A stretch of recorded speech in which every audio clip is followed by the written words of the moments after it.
In this part, I'm introducing a very useful financial ratio, accounts receivable turnover ratio.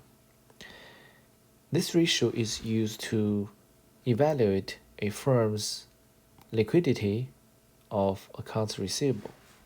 How liquidity a firm's accounts receivable is. And the receivable ratio is defined as the ratio between the sales revenue or net sales revenue and average accounts receivable. Basically, it's the beginning balance plus ending balance and divided by 2. Because during a year, the beginning and ending balance of receivables may change.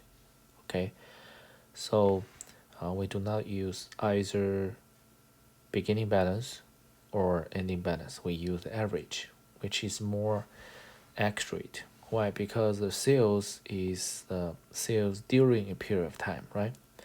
So it's better to use average rather than use a value at time point. And what's the meaning of accounts receivable? Okay, so for in this example,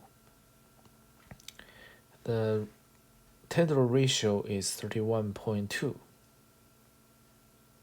Okay, so it means during a fiscal year, so $1 balance accounts receivable can generate 31 and $2 net sales or revenue, yeah, which is pretty good. Okay, so the greater turnover ratio, that means the higher liquidity of the firm's accounts receivable. And we can also convert turnover ratio to a number of days. Yeah, the formula is we just use 365 divided by accounts receivable turnover ratio. In this case, it's 365 divided by 31.2. We can get a number 11.7. This is the number of days. Okay, so if the accounts receivable turnover ratio is higher, so number of days will be lower or smaller, right? That means the accounts receivable can be turned into cash sooner, which is good. Okay, so the greater turnover ratio, the fewer number of days, the better.